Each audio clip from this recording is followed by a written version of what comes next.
I'm sure many of you have heard the Creator Clash. The original was hosted on May 14th, back in 2022. May 14th being my birthday, I do want to say it was really nice of them to organise an entire event just for my birthday. But in reality, the Creator Clash was actually a charity boxing event with YouTubers and streamers from pretty much all corners of the platform. Now, the main event was meant to be between iDubbbz, the content cop himself, and Dr. Mike, who's this huge YouTuber, I think over 10 million subscribers, very big on TikTok as well, and he's an actual doctor. And there were loads of undercard events, for example, Harley from Epic Mealtime. You know Epic Mealtime, the channel that was huge in like 2015, and they would just put bacon and... Yeah, they would put bacon... Wait, isn't that the stuff I use? Wait. Wait, no, I don't think it is. Jack Daniels? No, it's not. And greasy food on top of it's one that looks just everything. Like that, though. We're about to get drunk off pancakes. Another example I can think of is Aaron Hansen from Game Grumps, who is a veteran animator, and he's one of the few people to actually survive the apocalypse on YouTube several years ago, when animators all across the platform were being absolutely screwed over. Basically, this was a lineup of a lot of different e-celebs from all corners of the internet. And the funny thing is, the only reason this happened is because back in 2018, when iDubbbz made his content cop on RiceGum, he actually called him out to a boxing event. RiceGum was like, yeah, I'm down, bro. And then he probably threw some dollar bills on the homeless, and he totally forgot about it. So RiceGum pulled out, and because of him pulling out... So RiceGum was gonna box iDubbbz, but he pulled out of it. Damn. What a surprise. Who could have expected? We now have the Creator Clash. One thing about the Creator Clash that is actually really cool is the fact that the majority of people, pretty much all of them that go on their boxing, they are not boxers. They've basically never boxed in their entire life. Now, not to say they haven't done rigorous training, because all of them have. And another cool thing as well is nearly $1 million total in the original Creator Clash was donated to various charities of, you know, whoever was competing, they chose. I think there was like the American Heart Association, an Alzheimer's Association, and then Healing Horse Therapy. Now, Creator Clash Part an Alzheimer's Association, and then Healing Horse Therapy. Yeah, is that like an Amarath thing or what? Like, that's what Mr. Hands did? Yeah. Now, Creator Clash Part 2 is just around the corner, but unfortunately, unlike the first event, there is some pretty heavy drama surrounding it. Oh, I love drama. Juicy, juicy drama. Now, this huge world-ending drama started between Fitz and iDubbbzTV. If you don't know Fitz, he's a CSGO, like, funny moments YouTuber. Who picked Office? Fuck you. Who picked... Yeah. Fuck you, JC. You picked Office. I like Office. Shut up, Elena. He's been around... Is that Bill Cosby? Did they have a little thing of Bill Cosby there? Yep, that's all Bill. He's been around for ages. He's actually kind of taken a bit of a hiatus from his YouTube channel at the minute. And this boxing for a second, I thought that was the reason for that, and he wanted it to be, you know, a huge return. I've met Fitz multiple times in person. I know, guys, I'm just that famous. I did a podcast episode with him as well, where we were tucked into bed like little wriggly worms. Oh, that's so cute. Me if I was a worm? I would. You would? I always love you. If I was a wriggly little worm? I love worms. Slithering around? Use them as bait to get fish. I love worms. Fitz is one of the nicest people you will ever meet. Nothing but good vibes. And he was up against iDubbbzTV, who's another creator that does these more kind of contraption and invention type videos. Some of the inventions maybe shouldn't have been invented in the first place. Like one of them where he replaced the blades of a ceiling fan with actual machete blades. Now, dude, that's fucking awesome. That's actually such a good idea. Because you think about it, right? Because, so if you're in a kitchen and you're trying to cut things, you can just throw them up in the air and it will just cut them. You can min-max. And you don't have to, like, spend all the time, like, using your hand. You're not going to worry about hitting your finger. No, that's good, yeah. Fortunately, iDubbbzTV had to pull out the event because he got concussion from a sparring session. And because there was no equal opponent to Fitz at the time, because both of them are, they're fucking giants. They're like 9'12" or something. They both had to pull out. Now, obviously, with this situation, it's nobody's fault. He got a concussion from sparring. Not really anything you can do about that. It sucks. It would have been great to see them in the ring. But, you know, I mean, he probably took the mature decision there, because if he got one blow to the head from Fitz, his head probably would have came clean off. That is not the big, juicy drama. The big, juicy, tasty drama comes from a creator that was attending the event called Froggy Fresh. Now, if you don't know who Froggy Fresh is, he's an OG YouTuber. He's been around for like 10 years or so. He's been around the block. I actually went through my old catalog because that name like jogged my memory a little bit. I made a video on this the hardest kid on YouTube guy 7 years ago. Oh my god. Back when I was doing, you know, Dying Light gameplay and putting on the weird fake deep voice for some reason. So as you can see, these kids will probably take your life, you know, they look hardcore. Now Froggy... Oh god. Oh god. Those are that's back in the Leafy days. Holy shit, the critical one. Yeah, it is a bit, right? Yeah. Fresh was meant to be up against Chris Raygun, another YouTuber, and Chris Raygun, he seemed really excited to even being able to participate because last year he was just an attendee, but now he's going to be in the ring. Oh, that's right, your boy's fighting in Creator Clash, and guess who I'm fighting? Fucking Froggy Fresh. Do you remember this? 'Cause I am the baddest of them all. If you ain't about money, then I don't mess with y'all. Now, this juicy, spicy habanero Tabasco sauce drama happened and when this Froggy is the guy Fresh uploaded a video accusing of Chris Raygun of taking Adderall, and then he said at the end of the video what? The video accusing of Chris Raygun Tabasco sauce drama happened when Froggy Fresh uploaded a video accusing of Chris Raygun of taking Adderall, and then he said at the end of the video that if he loses to Chris Raygun, he'll be so embarrassed that he's going to join Anissa's OnlyFans. On April 15th, if I don't hurt you beyond what anybody could have imagined, I will be so disappointed in myself that I will subscribe to Anissa's OnlyFans. Now, Anissa, if you don't know, is iDubbbz's wife, and she's basically co-organizing the event with iDubbbz. And also, apart from that, there were some images posted of Froggy Fresh training with Sam Hyde. Sam Hyde's a little bit controversial, but it's pretty much all but confirmed. I feel like it's not because I don't think it's because of Sam Hyde. The reason why I don't think so is because didn't Harley from Epic Mealtime also train with Sam Hyde? So it's like it doesn't really make sense. So like if it was because of Sam Hyde, then wouldn't both of them not? I don't know. That iDubbbz and Anissa, they have a huge problem with Sam Hyde. And that was pretty much the straw that broke the camel's back, because the official Creator Clash Twitter account came out and said that they're banning Froggy Fresh and they're going to try and find a replacement for Chris Raygun. The thing is, this explanation came out of absolutely nowhere, and the worst thing is, the tweet itself doesn't really explain the reasoning or why he got banned, but then also the comments on the tweet are disabled, which is just, it's never a good look. And loads of other creators... 9 times out of 10, whenever comments are disabled on a tweet, it's because you don't want people talking about it, because you know it's just going to create more drama. And by the way, guys, I know there's some people that are trying to fucking get down in the weeds about Sam Hyde. Oh, is he a good guy? Is he a bad guy? Look, I think that you can very easily make an argument that Sam Hyde is probably not good for business, because a lot of people think he's a white supremacist because he did like that donation to Stormfront. Now, it doesn't really matter whether it's true or not, or whether you agree with that, or whether you like Sam Hyde or not, but I think if you look at it objectively, you can see why people wouldn't want to have him involved with their event. Right? I mean, I'm not also, Sam Hyde's funny, he says funny things, for sure. But you can see why they would think this. Now, I just don't think it's because of him, though. I don't, because he was involved with it last year, right? With that Harley guy. So how is it because of him? I bet it's not.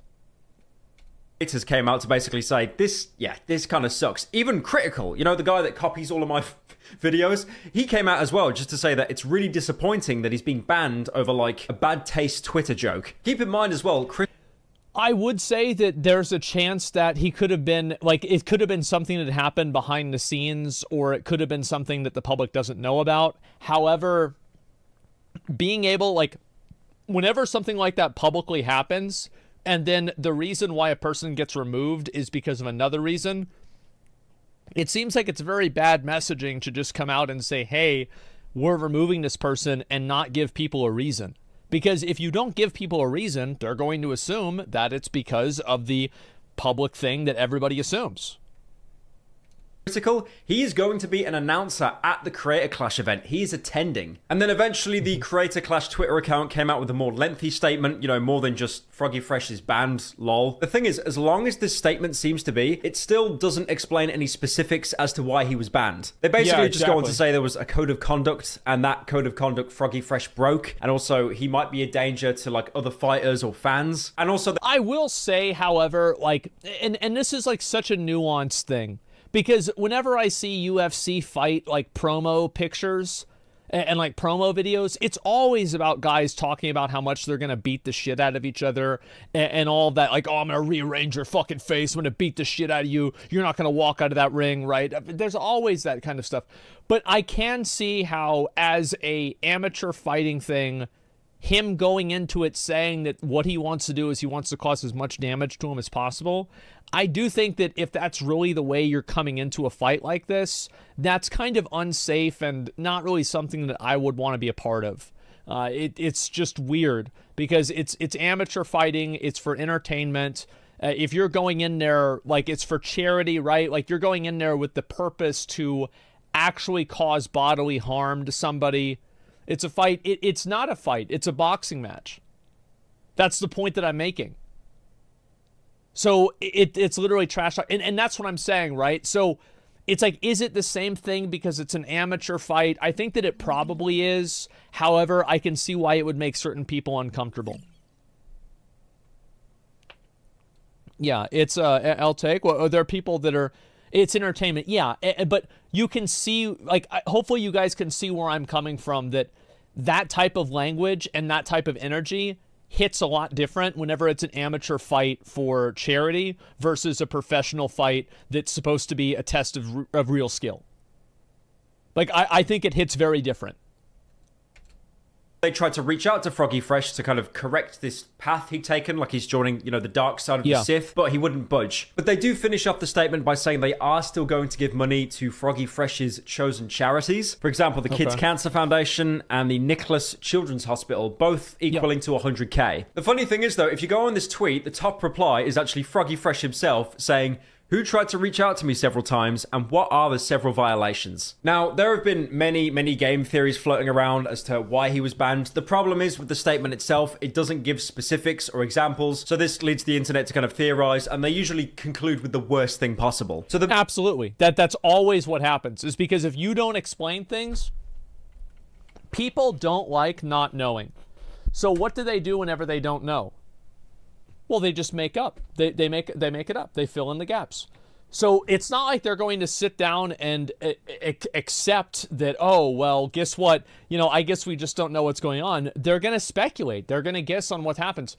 So it's like, I personally think that it's such a nuanced thing, because I think that obviously, like, iDubbbz and Anissa, his wife, they have the, you know, it's their prerogative to invite or not invite anybody they want to the event.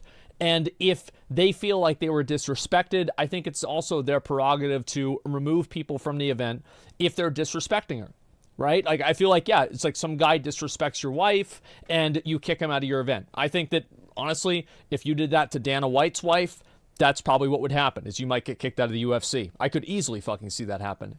However, what the guy said really wasn't disrespectful. And I don't think it was really meant to be disrespectful. There was, like, the language wasn't disrespectful. The tone wasn't disrespectful.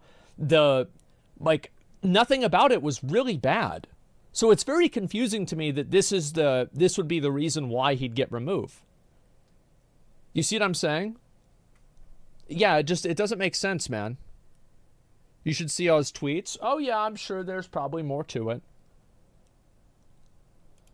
Biggest game theory at the minute is he snided iDubbbz's wife, Anissa, saying that he's going to join her OnlyFans. If you didn't know, basically iDubbbz got dragged into a huge amount of drama just because his wife had an OnlyFans. And also in the previous Creator Clash, Sam Hyde and some of his friends tried to buy like front row seats to the event, but they were actually refunded and banned from attending the event. So there definitely is some tension there. Because if you remember a while ago, iDubbbz made a video on Sam Hyde, and then Sam Hyde like fired back with his own video. So yeah, it's kind of just Hell's Kitchen between those two. But another reason that's came out and this one's quite bizarre for Froggy Fresh being banned, is actually he started beefing with Anissa's mom. Not Anissa, but her actual...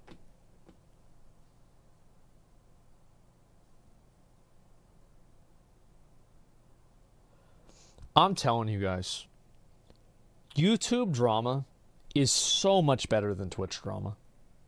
It's not even remotely close. Like on Twitch drama, it's just a bunch of fucking arguing about gambling on the website. But on YouTube drama, this guy is fucking talking shit about another dude's wife, and then he gets kicked out of the event, but nobody really says why that happened, and then he starts beef with, like, the girl's mom. Like, oh, it's just so much more entertaining. Mother. And some of these tweets Froggy Fresh actually addressed in a video. Basically, Froggy Fresh and Anissa's mom were having like a beef on Twitter back and forth, and that could have also contributed to him being pulled from the event. First off, when I did hit my head on them monkey bars, yeah, I did get hurt a little bit. But when I got the scan done, they said I was still smart. As far as with that second thing that you said about my privates, you have got to... Just the way he says it makes it so much better. ...to clean up your language. That is not good to be talking like that. And obviously, because it's the internet and any kind of dirty laundry you air, everyone gets involved. Gideon actually came out and said that he will donate 100,000 to the Creator Clash charities if Froggy Fresh gets added back onto the team. Gideon, if you don't know, is the guy who's... I love Gideon because he always finds some way to insert himself and create some fucking drama and do some stupid shit. I think he is the best. Trying to force the what the heck meme at the minute. I see that shit everywhere, man. Get out my replies. What the heck? But now to make things even more confusing, Froggy Fresh has came out and said that if he talks about what happened, Creator Clash have threatened legal action against him, and they're also demanding I've been threatened with potential lawsuit. I speak about this mess. I'm demanding the 15K I use for training, equipment, travel. Unbelievable. Is this for charity or what's going on? $15,000 back that they loaned him, for example, you know, for travel, equipment, training. Keep in mind, though, this is just a quote tweet he put out there. There is absolutely no evidence of this whatsoever. Yeah. But again, it's just more dirty laundry being aired. And then to add on top of that, Mutaheart, Some Ordinary Gamers, another great YouTuber, he came out saying that he's willing to pay Froggy Fresh's legal fees just in case Creator Clash does actually go down the route of trying to sue him. Basically citing himself that he doesn't like to see smaller creators get fucked over because, I mean, it's pretty true. You know, if you have like two big YouTubers that get into a legal battle, they'll probably be able to pay for it. But if it's a smaller YouTuber, it doesn't matter whether you're innocent or not. The legal... Well, it depends on, like, why you're getting sued. Like, that's a big fucking factor. Yeah, why this is even happening in the first place. Will usually bury you for years, at least. But yeah, overall, a very weird situation. I didn't think there'd be this much drama surrounding the Creator Clash event. Honestly, I think the biggest problem at the minute is that when they banned Froggy Fresh, they were not transparent. You know, if they basically just came out and said, we don't like the fact that he like, we don't, like, bro, I don't want him disrespecting my wife. That's my wife, and that's it. He's not gonna fucking say that shit about her. He's out. I think that if he had come out and said that, okay. Like, people might be pissed off about it, but okay. Sniding Anissa. I'm pretty sure all the haters would have just been like, ha, coward, and then people would have just moved on. But the problem is by not being clear about it, it's just going to lead to endless speculating, which, if anything, is going to fuel the fire of the people that have a real hate boner towards Anissa and iDubbbz. So yeah, a lot of people don't like them now because, you know, iDubbbz used to do a lot of really edgy stuff, and now he doesn't do it anymore, and he actively is, like, kind of against it, it seems. So there's a lot of people that like the edgy stuff, and he's not doing it anymore, so they don't like him. It's just that simple. I personally think that they're totally within their right to remove him, especially for bringing, like, his wife into it. I get that, but I think they should offer refunds for the tickets if people don't want to go to the event anymore. Because it's not like this is just some random, like, stream or something like that. Like, people bought tickets to the event. And whenever you buy the tickets to the event, you have the people that are on the card for the fights. So it's a lot different than just like some internet beef or somebody gets kicked off a YouTube channel or whatever. There is actual accountability here, I would say, because money was actually spent. So it seems very fair to me for them to remove Froggy Fresh if they choose to. I think that's totally all right. But what I don't think is okay is for them to do that and then not offer the people that bought tickets refunds. That's what's over the line. Shit, the 9 o'clock news for drama. I will be attending the Creator Clash next year, where I'll be fighting every single person at the ring at the same time. Yep. All right. So what do you guys think? Why are we assuming he was getting paid $15K to train originally? Well, I don't know. That's just what he said about it. I have no clue. So iDubbbz is a cock because his girlfriend does OnlyFans. Asmon's the same as Pink. Chat's crazy. Well, I don't really care. I think people just don't like the fact that iDubbbz isn't doing the same type of edgy content that he used to. Like, it's actually that simple. Like, it's not. Like, there's nothing more complex than that. It's not like some massive, like, oh, I wonder why he's not doing this or whatever. Yeah, it's just like H3H3. And the truth is, one of the big reasons why they don't do that content anymore is because it's not monetizable right now. I can guarantee you that edgy content will come back. And you can already see it coming back. Like on Twitter, people can post whatever the fuck they want now. And guess what? A lot of people post whatever the fuck they want. Then on Kick, people stream whatever the fuck they want. And people watch it. I think that edgy content is coming back in a big way. However, it hasn't been coming back on YouTube for the past like 4 years. So guess what? H3H3, iDubbbz, a lot of other people have adapted to that. And that's just how it is. So yeah, I don't know really what else to say, man. iDubbbz really modded himself after Sam Hyde and H3. I don't give a fuck about that. The point is that, like, a lot of people don't like iDubbbz because he has a girlfriend that does OnlyFans. People are like really, really against this. And personally, I don't really give a shit. You guys know I don't give a shit. But a lot of other people do. And I don't care. Like, it doesn't matter. It's got nothing to do with it. I'm not emotionally invested into this topic at all. If he makes a funny video, I watch it. Ha ha. If he doesn't, I don't watch it. I don't laugh. Like, I don't know. It's not a big deal. He's a hypocrite. He's not a hypocrite, though, because, like, I don't think that makes sense. So because he did something in the past that he no longer does, now he is assigned this identity, and he is never able to change his identity or his viewpoints or his values in his life. Like, how does that even make sense? Hypocrite indies? Yeah, well, again, hypocrite is probably it's the best insult that people on the internet have, because it makes them think that they're smarter than the people they're talking about. Yeah, it's just such a weird thing. Like, obviously people get older and they change their values in different ways. You have people like Aiden Ross who go the opposite way. You have people like, look at Sneeko, look at, you know, like iDubbbz, look at a lot of people. They've changed their content over the years, and they've either become more edgy or less edgy. Look at Ice Poseidon. Ice Poseidon doesn't do the same shit he used to do. But yeah. That's not hypocritical at all. Like, it's called getting older and just changing what your values are. Now, it would be hypocritical, theoretically, if iDubbbz was going around making videos talking shit about other girls that do OnlyFans, and then now he gets mad about this because it's his wife. Yeah, of course that would be a lot more hypocritical, but that's just not really what's happening. Do you see kind of what I'm saying? We were calling out, literally no one cares about the OnlyFans. Anissa and iDubbbz are just horrible people. Anissa and iDubbbz are horrible people? Really? Like, what did they do? I don't know. Like, I don't think... A lot of people think Anissa controls him. That doesn't make him a horrible person. It just makes him whipped by his wife. Like, who cares? Is that, like, some kind of a big deal? I don't know. I don't think it's a big deal. Like, and also, like, we don't really know that's true or not. I mean... I have no idea. Kicking Froggy out because of slight association with Sam Hyde, now charging for 15K. Are you retarded? We just saw this. I'm going to ban you because you're stupid. Like, I'm not banning you, by the way, because you're disagreeing. I'm banning you because you're stupid.